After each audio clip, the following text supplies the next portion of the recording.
Bismillahirrahmanirrahim.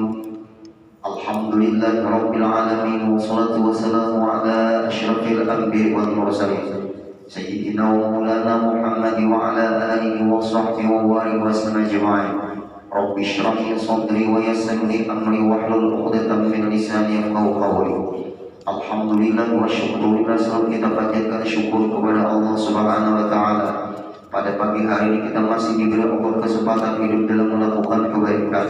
Mudah-mudahan hidup kita, waktu kita, umur kita selalu berkebaikan. Amin ya rabbal alamin. Kemudian Rasulullah sallallahu alaihi wasallam bersabda, yaitu halaman 8 garis kelima dari atas ke bawah, hadis Nabi yang paling ujung. Subbu alaihi zanuban min ma'in, yakni tumpahkan olehmu atas kambingnya air kencingnya setinggal daripada air. Rasulullah memerintahkan kepada yang buang air kecil itu bernama Zil Huwai Bosirah, Zil Huwai Sirah maksudnya. Bahasa kitanya Pak Ibu kami di masjid.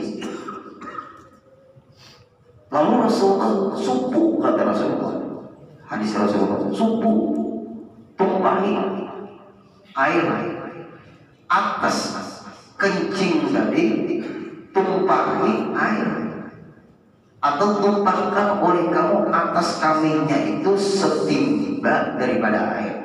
Yang datang air kan? Air kan datang? Air datang kepada najis. Nah, bukan najis mendatangi air. Di mana tuh bro? Khusus ibu-ibu. Kalau anak tubuh ibu kambing, misalnya di lantai, ini servis lap, keringkan dulu, mengurangi. Nah, ini najis, jangan ribet ke dalam ember. Berarti najis masuk ke ember, berarti ember jadi gimana anak suci? Yang datang itu air, bukan najis. Kalau lap tadi masuk ke ember, berarti najis yang datang. Ini kita harus kaji. Subuh kata Rasulullah, tuangi air, berarti yang datang air. Kemudian setelah kita bersihkan, kita keringkan dulu. Ini yang di lantai, dulu kan orang lantai pakai papan renggang lagi nyaman. Sekarang semen keramik, karpet dulu, karpet keluarkan, upahkan laundry. Kalau laundrynya paham juga, kalau itu gimana? Ulun pakaian sembahyang, ulun gak mau pakai laundry. Kalau laundry itu paling-paling spray, laundry itu karpet yang berdebu lah, sarung bantal, mungkin apa namanya itu bed cover. Kenapa? Ulun tanya bapak, apakah semua orang yang mengantar ke laundry itu memberitahukan ini pakaian bernajis, ini pakaian tidak bernajis?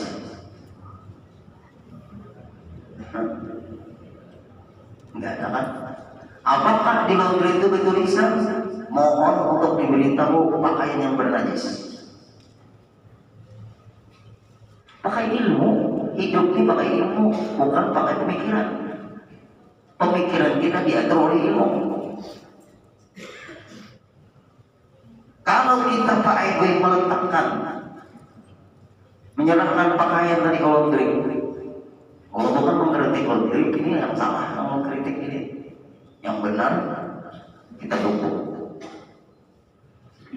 Pian antara pakaian pian, tapi gue satu pelanggan, satu mesin.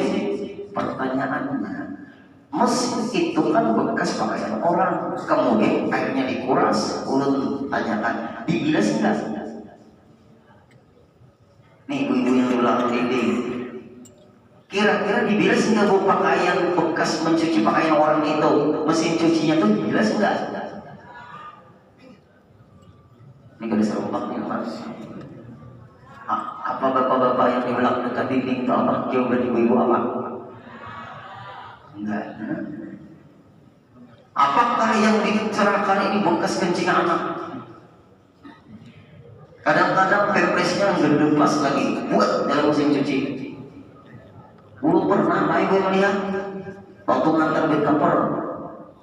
Karena kan mesin cucinya ini ada kacanya nih kelihatan. Pak, tuh apa itu? Tuh pempres di dalam. Nah, iya kah? Ya, soalnya ngambilnya lawan apa pak? Lawan jenis kawat lah. Nah, ambilnya, diambilnya. Setelah itu buangnya ke dalam bak sampah. Pak, dikuras tuh semua.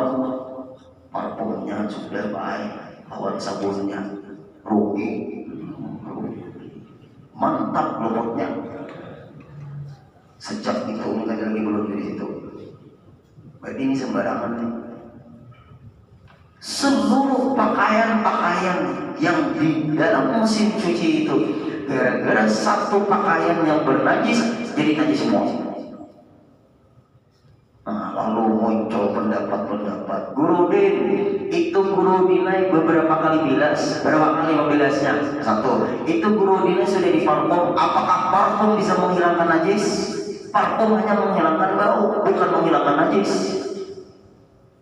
Cara menghilangkan najis, ambil seluruh pakaian yang di dalam mesin tadi. Selesai diambil, dibersihkan dulu mesin cuci itu. Setelah dibersihkan mesin cuci itu, buang airnya itu, bersihkan lagi, buang lagi. Kemudian pakaian satu persatu dibersihkan dulu dengan air yang datang Bapak Ibu. Itu cara ilmunya, ilmu ajaran Islam. Bersihkan seluruh air pakaian itu satu persatu. Setelah dibersihkan, yakin baru buat ke dalam mesin cuci. Satu persatu bersihkan. Lain di sungai. Di situ katanya Udin Behira, di situ umahnya aman kata tapas, aman. Itu di sungai.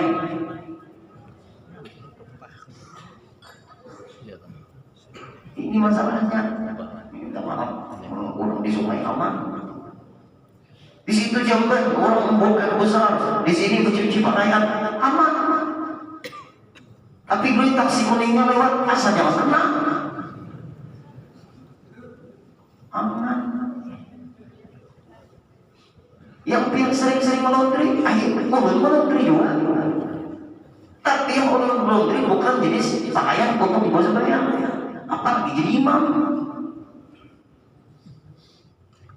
Artinya orang-orang yang mau melaundry kalau nggak ngerti masalah agama, nggak usah. Belajar dulu. Berat kalau Bapak Ibu hidup nih, nggak ada belajar ilmu, berat. Nah, lihat Rasulullah. Subuh kata Rasulullah. Alaihi, berarti yang datang itu Bapak Ibu air. Nah, kalau kita di WC itu Bapak Ibu, yang datang air. Nah, datang air. Karena keluar air kencing kita ke lubang kloset itu sudah ada najis. Ada air sudah menunggu, airnya najis. Kemudian kita buang air kecil, yang datang najis, yang menunggu najis. Terjadi percikan, maka najis itu ke sekitar paha dan mata kita. Gak mungkin baik nggak ada percikan. Enggak percaya. Kecuali di atas ulun di Gunung Rinjani di daerah Lombok sana tuh Pak gue air terjun sama keluarga Gunung Rinjani. Mandi air terjun. Apa rasa panas nih? Soalnya belum boleh makan di atas. Beri muar dengan dulu ini. Ulun marah langsung. Come here. Kalau bahasa Inggris, sini. Lari buahnya, mobil berdekat. Kami mobil boleh itu. Lari buahnya, orang dia di bawah, yang kami di atas. tapi menunya banyak kok. Itu tuh Pak Ibu itu. Nah, kita dari sini Bapak Ibu, ibu-ibu hadir-hadir, pian punya anak, punya cucu itu anak-anak kami. Karena sembarangan anak pempresnya popok, coba kelihatan di dalam jenis sampah yang ada kreseknya tuh apik-apik lah, karena di sembarangan anak di lantai WC kan, di mana kau popok tuh pempres tuh kadang-kadang jelinya ada, dikira agar-agar. Bahasa kita orang Banjar sembarangan, bahasa Hulu Sungai policik, apalagi jorok bahasa Indonesianya.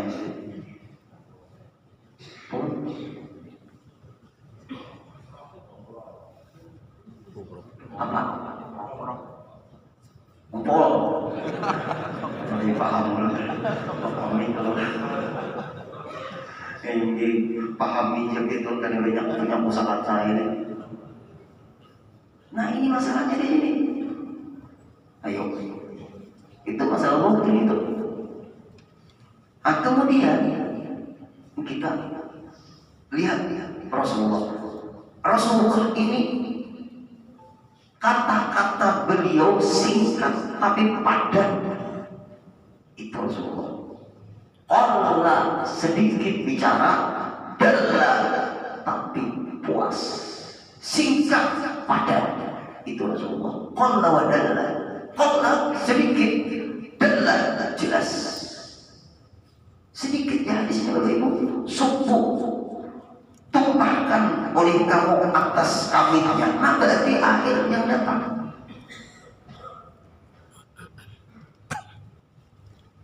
Atas kaminya berarti air membatasi najis.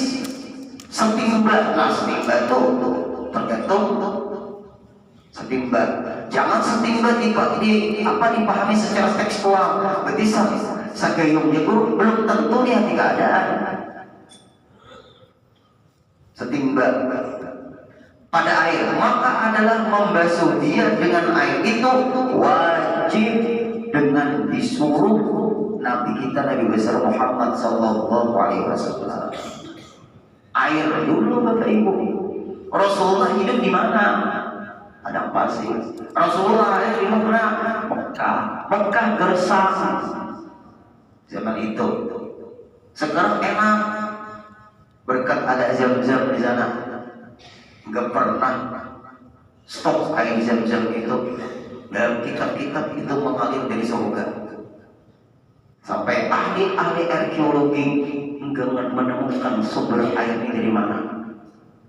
Hebatnya orang-orang ahli arkeologi negara-negara barat meneliti sumber air Zam-Zam ini dari mana. Sampai sekarang belum ketemu, tidak terkuat. Intinya apa? Allah Maha Kuasa. Itu kekuasaan Allah. Nah kemudian kita tadi masa buah yang kecil dikawin kita hari-hari. Apabila kita Bapak Ibu kada bebilas, ada bahasa berbesok keluar dulu dari konsep pantat kita, paha kita pun percikan najis. Jarang Bapak Ibu orang terpikirkan ke situ. Apalagi sekarang ini di mall-mall rata-rata pakai tisu menuruti peraturan orang kafir. Gurudin, jangan ngomong kafir Gurudin. Karena bagus kan muslim Gurudin. Dia ngomong kafir itu kasar. Dalam Quran itu berapa kalimat kafir? Buka Google berapa kalimat kafir dalam Quran. Dia nggak ngerti Quran bisa ngomong. Kafir itu bahasa Arab. Non muslim bahasa kita. Lembut non muslim, kalimat non muslim lembut kafir. Nah ini orang-orang yang ngerti agama ngomong. Orang pun dangdut dia jangan ngomongan salah. Pada ahli yang ngomong, ciptakan jalan dangdut dunia, nggak usah ngomong-ngomong asal membuat ribut gaduh orang. Ini masalahnya nih. Kalau orang berjilbab itu mengamalkan agamanya, nggak usah ngatur-ngatur paskibraka, nggak usah ada paskibrakaan. Ngapain? BPIP, Bang Gorudini update juga bujur. Jangan dibenturkan dengan Pancasila dengan agama.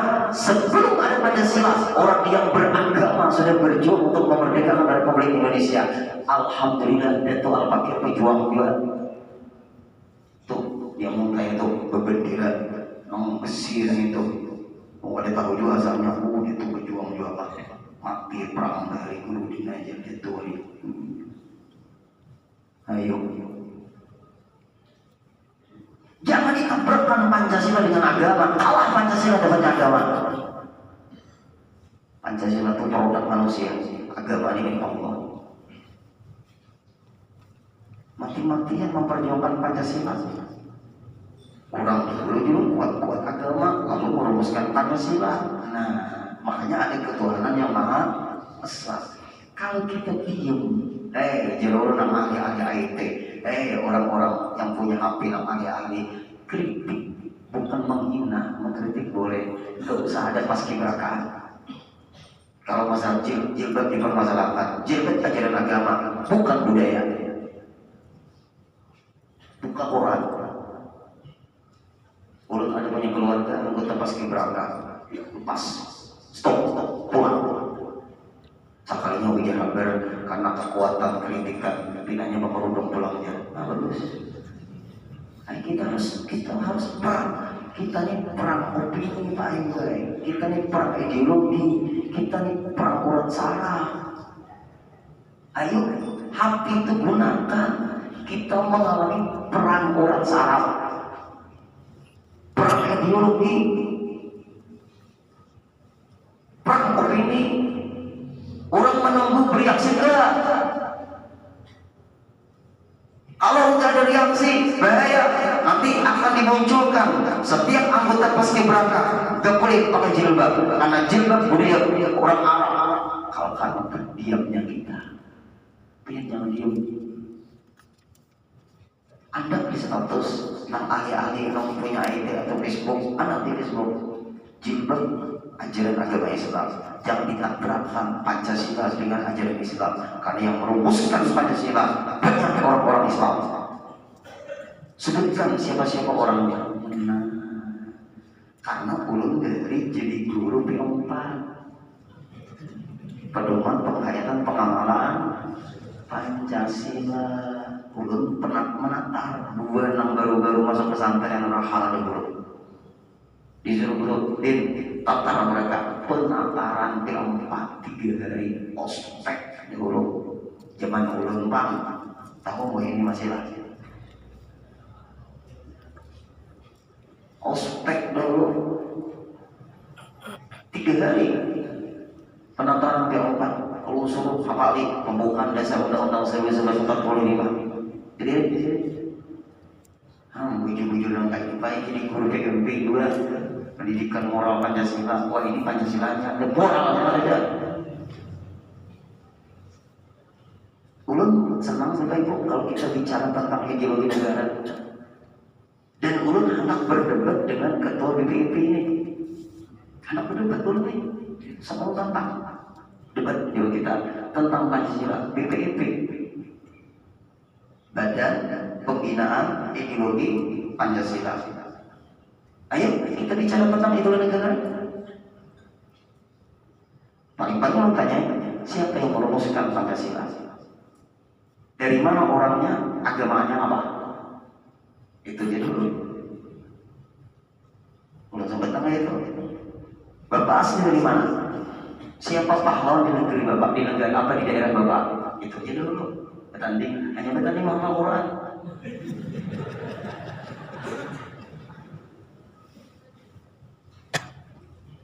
Urusan negara harus terikat dengan agama. Kami mayoritas Muslim di Indonesia. Semua kami orang Islam di Indonesia menghargai toleransi antar umat beragama, menghargai toleransi antar umat seagama, menghargai toleransi antar umat beragama dengan pemerintah. Bapak jangan sebagai pak orang pemerintah jangan menabrakkan agama, karena agama itu ada toleransi antar umat beragama. Kami aman-aman aja. Kenapa malah dikotak-katik? Ini lain pelajaran PMP. Terus kembali lagi pelajaran. Pian Pak Aiwai buang air kecil dengan kloset jongkok. Nah, jongkok. Besok pian di kloset itu terjadi percikan minimal di daerah pantat. Yang kita besok kemaluan kita. Nah, apalagi air showernya tadi deras. Banyak ada yang deras pian. Tapi campur. Ini jujur harusnya lah. Ini pengalaman. Karena kan pian ke hotel atau ke mall, kita kan tahu kalau shower di rumah kita tahu. Coba. Kayak campur. Ini hendak membersihkan kemaluan, tersemprot ke lubang kloset, campur airnya. Bisa. Bagaimana tuh? Hati-hati, kan ini ada anak kuat. Namanya mantri di Makkah Madinah. Lihat, pakai selang lah. Nah, itu nyaman tuh. Pakai selang. Itu nyaman tuh. Menang ini sangat kecil ya. Apalagi Pak Boy sekarang ini, nih klosetnya ini banyunya dari bawah menyemprot ke kulit. Lanjut banget ini. Nah, itu tahu lah Bapak Ibu, mahambur najis. Karena najis itu terhambur. Apalagi kita buang air kecil, termasuk buang air besar, air itu menyemprot pantat kita. Karena air itu keluarnya munculnya dari bawah, menyemprot, nyambur, mahambur. Lihat cara orang-orang di luar Islam menciptakan supaya mereka tidak soh urusan cebok. Dan selamat Pak gue tahu lebih berdinas. Kalau si duduk sama kekuatan air membuat najis yang kita buang air besar, kita tekan,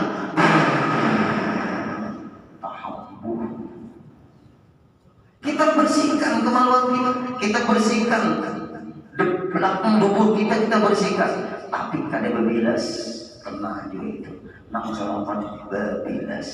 Di zaman kita sudah WC ini di dalam rumah kita. Dahulu jamban kampus 200 meter dari rumah kita ke belakang atau 100 meter bawa ember aman. Nah, sampai ke atas sana, angkat pintunya, nah masuk, angkat lagi pintunya, nah angin deras, karena dia langsung aman. Ulun menemui zaman itu panjang baik, tapi seember air. Lihat Bapak Ibu, maaf, bahkan kada ada sabun, tapi awak orang jarang sakit. Ayam kampung semuanya. Wah ini serba di rumah. Bina ayam meras menerima. Berarti nak selamat apa? Berbilas juga. Nah itu tetap penting. Kita teruskan. Nah kemudian maka jika memadai cukup yang lain daripada air pada menghilangkan najis, niscaya dia adalah wajib membasuh kami dengan dia. Kalau sudah air cukup, nggak perlu lagi yang lain. Maksud yang lain apa dulu? Batu, istinja dengan batu. Nah, karena sakitnya di jalan Rasulullah itu cari air. Nah, hadir. Jangan tak pengaruh. Mari kita kembali mengikuti Rasulullah. Kita harus mengikuti Rasulullah. Kita jangan melakukan yang tidak dilakukan Rasulullah. Suruh tuh istilah batu. Batunya batu gulung pulang. Rapid boleh. Iya, ada tahu sejarah keluarga, anak ngikuti terus Rasulullah. Kita nih zaman nyaman, serba praktis. Kadang perlu lagi dengan yang lain. Nah, kalau pakai batu sakakalilah Pak Ibu cukup mengamalkan sunnah Rasul. Kebetulan Nabi pernah mengamalkan itu. Daerah sana daerah sulit air, kalau ada batu. Tapi kita di sini batunya batu kali, jangan batu gunung. Nah itu dipesan. Ibu-ibu maaf kalau usah, dia tidak usah dibayangkan. Tidak salam batu. Nah, anak mama akan salam Nabi. Kalau bapak-bapak silahkan. Nah, batu 3 biji batu Pak Ibu ya, silahkan 3 biji batu. Batunya yang terkenal sedikit. Jangan yang halus, jangan yang halus kayak ini. Karena tangan. Nah, angka ini, nah, ini lubang dubur. Nah lihat, ini caranya ulun bari belajar juga cara kalau pin di daerah yang sulit air cari batu. Nah batunya bujur-bujur batu kalau kayak kucing. Sampai belajar kayak itu kami. Nah ini batu. Nah 1, 2, 3 cukup batunya kayak apa? Buang. Nah batunya kamu bisa pakai itu pada Rasulullah itu menjadi istimewa dengan batu. Kalau batu yang kecil, Pak Ibu 3 biji. Kalau rasa ada bersih, Pak Ibu 3 biji, ambil lagi sebiji. Rasa belum bersih, nah tambahin lagi 2 biji. Nah cara seperti ini maaflah hadir itu najisnya keluarnya rapi. Mau parut sakit kayak apa pakai batu? Sedang sudah berat lagi kan? Kemana-mana najisnya gimana? Karena perutnya bermasalah, ada kebatuan. Sulit. Siapa yang anak ikuti Rasulullah? Ikuti ini dulu. Ngerti enggak? Nah, berat. Kita nih alhamdulillah hidup di Kalimantan Selatan. Alhamdulillah Rasulullah hidup di Jazirah Arab keresahan. Lalu ada sekarang nih Salafi Wahabi ulang takutan berkeduk atau sunnah. Kita harus mengikuti Rasulullah. Gak mungkin Rasul itu salah. Kita mengikuti ulama bisa salah, mengikuti Rasul gak mungkin salah. Yang menyuruh mengikuti ulama itu Rasulullah. Ittabi'ul ulama fa inna indallahi ulama. Ikutilah ulama karena mereka dalam pandangan Allah mulia. Jangan terpengaruh orang. Kembali kita ke zaman Rasulullah. Kembali kita kepada sunnah Rasulullah. Semua para ulama ahli mengamalkan sunnah. Hati-hati salafi berkedok ahli sunnah. Ulun dinasihati Habib Taufik Pasuruan. Ketemu salah satu sore bikin hotel. Oh, kayak ini halinya. Nah oleh sebab itu kita harus hati-hati. Kemudian syahda adalah ulama khilaf beda pendapat. Jamnya sudah sampai. Cukup sampai di sini. Mohon kepada bapak-bapak untuk besok dikenanglah pahlawan dengan tahlil. Kasihan mereka. Ada usaha bapak ibu fokus naikkan pinang.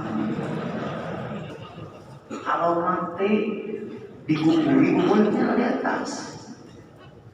Masa 17 Agustus hanya rame-rame? Coba bang, pian tahu gak? Mungkin ada judit para pejuang pian tahu beratnya mereka. Jangan kayak urun dan tumutu kain karung bumi pakaian sidin. Nah, krisnya ada masih di rumah. Kris, ada kris sidin berjuang. Ayo bapak ibu bertahlil keluarga, kita temankan jasa mereka.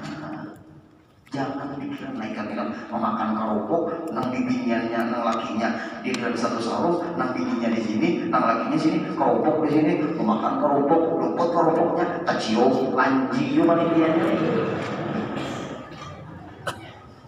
Bapak Ibu, ya Allah, jangan sampai kita bergembira-gembira saja. Ingat para pejuang itu bagaimana mereka berjuang, lalu bantah Pak Ibu, karena identik 17 Agustus terus itu enggak.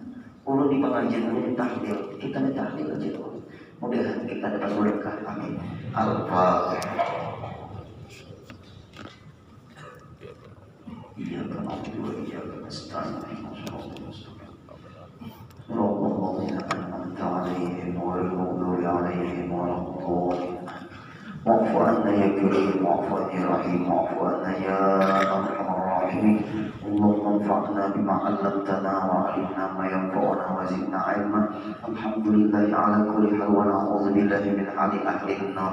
Waj'alillahumma baldatana Indonesia baldatan aminah mutmainnah wa sa'ira biladil muslimin khususan fi Palestin ya Allah. Allahumma ansurna wa iyyahum wahfazna wa iyyahum wa ahlik a'da'ahum innaka 'ala kulli syai'in qadir wa bil ijabati jadir. Sallallahu ala sayyidina Muhammadin wa sallam. Alhamdulillahirabbil alamin. Taqabbalallah.